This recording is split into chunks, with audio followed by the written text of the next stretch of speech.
আলহামদুলিল্লাহ, আল্লাহ পাকের অশেষ রহমতে আমরা প্রতিবারের ন্যায় এবারও সলিউশন ফর আইসিটির পক্ষ থেকে ছোট্ট একটি ভালো কাজের আয়োজন করলাম। এটি কাউকে দেখানোর উদ্দেশ্যে না বা কাউকে বলার উদ্দেশ্যে না। আমরা চাই যে এভাবে ছোট ছোট একটি কাজ দিয়ে আমরা এগিয়ে যাব। সলিউশন ফর আইসিটির প্রত্যেকটি স্টুডেন্টকে জানাচ্ছি ধন্যবাদ যে তোমরা এর সাথে যুক্ত হওয়ার জন্য। সর্বোপরি আল্লাহর কাছে অশেষ কৃতজ্ঞতা যে আমরা এই কাজটি শেষ করতে পেরেছি রমজানের ভিতরেই। তো আসলে আমার জানার পর এতটা খারাপ লাগছে যে একটা মানুষ এই সমাজে কত নষ্ট হতে পারে, যে তার আমরা একটা মানুষকে এবার সাহায্য করার মূল উদ্দেশ্য ছিল যে তার ছেলে মেয়ে আছে কিন্তু তার কোনো খোঁজ নেয় না। আসলে এটা শোনার পর এতটা খারাপ লাগছে যেটা আসলে বলা বাহুল্য। মানে বিশ্বাস করেন, মানবতা আজকাল আসলে নাই। তো আল্লাহ পাক আমাদের সলিউশন ফর আইসিটি সকল ছাত্রছাত্রীদের বা বাংলাদেশের সকল মানুষের ওই মনুষ্যত্বতা বা ওই মানবিকতার দিকটা যাতে তৈরি করে দেয় এবং তারাও তাদের পক্ষ থেকে বা তাদের জায়গা থেকে এরকম ছোট ছোট দুই একটা ভালো কাজ করতে পারে।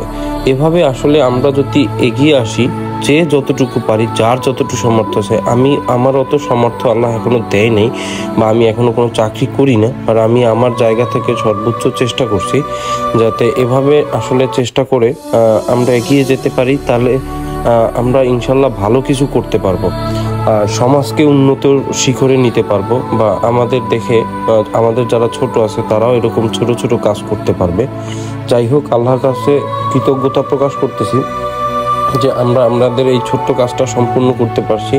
আর সবচেয়ে বড় কথা হচ্ছে, আপনারা যদি ভিডিওটা দেখেন বা তার অবস্থাটা যদি দেখেন তাহলে বুঝবেন যে আসলে মানুষ কত অসহায় হয়।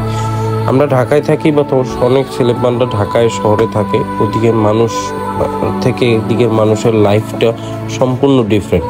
আসলে মানুষ যে কোনো অবস্থায় বা যে কোনো জায়গায় থেকে তার অস্তিত্বকে বুঝতে পারে। তো এটা আসলে আমরা এখানে বুঝতে পারছি যে মানুষ এখানে আসলে সবাই সুখে নাই। দেখলেই যে মনে হয় যে তারা সুখে আছে, বাট তা নাই। আমরা যারা আসি, আমরা যদি একটু যার অবস্থান থেকে একটু এগিয়ে আসি, তাহলে আমার মনে হয় এরকম ছোট ছোট দুই একটা কাজ দিয়েও আমরা আসলে মানুষের কাছে পৌঁছে যেতে পারি। আসলে দোয়াটাই হচ্ছে মূল লক্ষ্য। আল্লাহ তাআলা বলছে, তোমরা যদি কাউকে দেও তাহলে তোমাদের কমবে না, বরং তোমাদের বাড়বে। সো আমরা প্রতিবারের মতো এই ধারাবাহিকতা যাতে রক্ষা করতে পারি এবং আমাদের যারা ছাত্রছাত্রী আছে তারাও যেন এই যতটুকু সওয়াব হয় তার অংশীদার হতে পারে। এই জন্য তাদেরকেও দোয়া করি এবং তাদেরকে জানাচ্ছি অনেক অনেক ধন্যবাদ, কারণ তারা এই ছোট ছোট কাজের সাথে যুক্ত হতে পারে।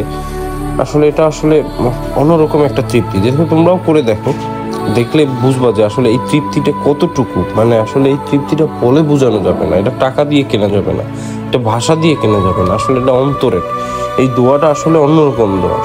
আমরা কত দোয়াই না চাই, কত দোয়াই না পাই কত জায়গা থেকে, বাট এই দোয়াটা হচ্ছে আমার কাছে মনে হয় টোটালি ডিফারেন্ট। যাই হোক, আল্লাহ তাআলার কাছে শুকরিয়া। এভাবে আমরা আসলে তাদেরকে দেখেন না, আপনার স্ক্রিনে দেখতে পাচ্ছেন, আসলে দেখেন একটা মানুষ এই অবস্থায় থাকে, কেউ খোঁজ নেয় না, সরকারি একটা ঘরে থাকে যদি উনি আসলে।